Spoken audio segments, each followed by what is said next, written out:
இதே தற்கொலை கூட்டம் தான், இதே சின்ன பசங்க கூட்டம் தான் 2026 சட்டமன்ற தேர்தலில் 2026 வருகின்ற சட்டமன்ற தேர்தலில் உங்கள் 50 ஆண்டுகால அரசியல் வாழ்க்கையில கேள்விக்குரிய மாற்றங்களை மட்டும் பொறுத்து பாருங்க.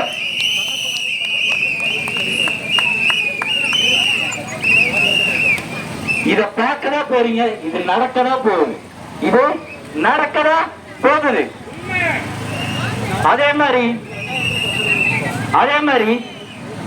இங்க நீங்க பார்க்கலாம், இளைஞர்கள் வந்து நம் தளபதி அவர்கள் அரசியலுக்கு வந்ததுக்கு அப்புறம் இளைஞர்கள் எல்லாம் எப்படி மாறி இருக்காங்கன்னா, அரசியல்ல என்னன்னு படிக்க ஆரம்பிச்சிருக்காங்க.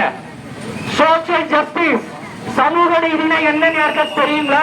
இங்க இருக்கிற இளைஞர்களுக்கு இதுக்கு முன்னாடி தளபதி அவர்கள் அரசியலுக்கு வரக்கு முன்னாடி செக்குலரிசம், மதச்சார்பின்மை, இதெல்லாம் ஒவ்வொன்றா என்னன்னு தளபதி அவர்கள் அரசியலுக்கு வந்ததுக்கு அப்புறம் இங்க இருக்க இளைஞர்கள் மாறிட்டு இருக்காங்க. இதை நீங்க யோசிச்சு பார்க்கணும். அதே மாதிரி தளபதின்னு சொல்லி எல்லாருமே பின்னாடி வரமே, என்னங்க உங்க தளபதி பண்ணாரு அப்படின்னு நீங்க கேட்கலாம்.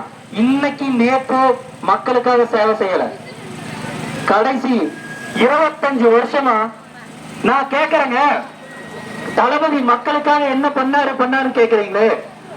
தமிழ்நாட்டுல நடந்த ஒவ்வொரு பிரச்சனைக்கும் ஒரு அண்ணனாக, ஒரு தம்பியாக, ஒரு தாய்மாராக தமிழ்நாடு மக்களோட எல்லா பிரச்சனைக்கும் எங்க அண்ணன் இருக்காருங்க, எங்க அண்ணன் இருக்காரு. அதாவது இத்தனை நாள் நீங்க தூங்கிட்டு இருந்திருப்பீங்கன்னு நினைக்கிறேன். அப்படின்னா அப்படிதான் சொல்லணும். அதாவது நிறைய பேர் சொல்றவங்களை எல்லாம் சொல்ற தெரிஞ்சிருக்காதுன்னு நினைக்கிறேன். இதே மாதிரி இங்க நம்முடைய கொங்கு மண்டலத்தின் போர்படை தளபதியின் தளபதியாக விளங்கி கொண்டிருக்கும் எங்கள் அண்ணன் சம்பத்குமார் அவர்கள் இருக்கிறாங்க. அப்போ இன்னைக்கு நேற்று நலத்திட்ட உதவிகள் கொடுக்கலீங்க. எங்க அண்ணன் சம்பத்குமார் அவர்கள் தளபதியின் பெயரில் 25 வருட காலமாக இங்க எத்தனையோ நலத்திட்டத்தை கொடுத்துட்டா இருக்காங்க. ஒண்ணும் இல்ல, இங்க நீங்க கணபதி கிட்ட போய் பார்த்தாச்சுன்னா எவ்ரி மார்னிங் காலையில எடுத்துட்டீங்கன்னா விலையில்லா விருதகம் கிட்டத்தட்ட 1000 நாட்களுக்கு மேல நடந்துட்டு இருக்கு. விலையில்லா விருதகம்.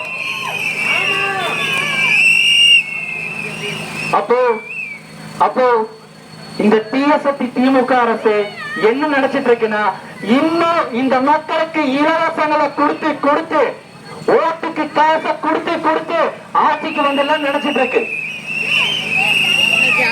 வாய்ப்பு இல்ல ராஜா, வாய்ப்பே இல்ல. ஏன்னா மக்கள் எல்லாரும் என்னன்னா தெளிவாயிட்டாங்க. மக்கள் வந்து தெளிவாயிட்டாங்க. நீங்க எதை கொடுத்தாலும் நம்ம என்ன பண்ணிக்கலாம், சேலை கொடுக்குறீங்களா கொடுங்க, பாத்திரம் கொடுக்குறீங்களா கொடுங்க, 5000 கொடுக்குறீங்களா கொடுங்க, என்ன கொடுத்தாலும் என்ன பண்ணுவோம், வாங்கி வச்சுக்குவோம். ஆனா ஓட்டு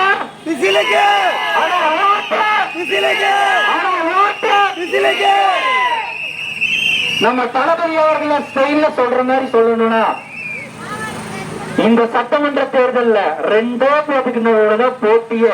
ஒண்ணு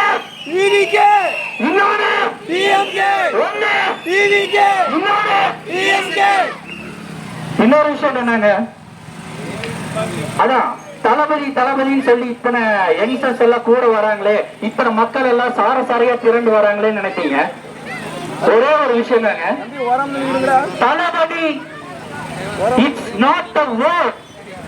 தளபதி it's not a vote. It's an emotion of every single people in Tamil Nadu. It's an emotion of every single people in Tamil Nadu.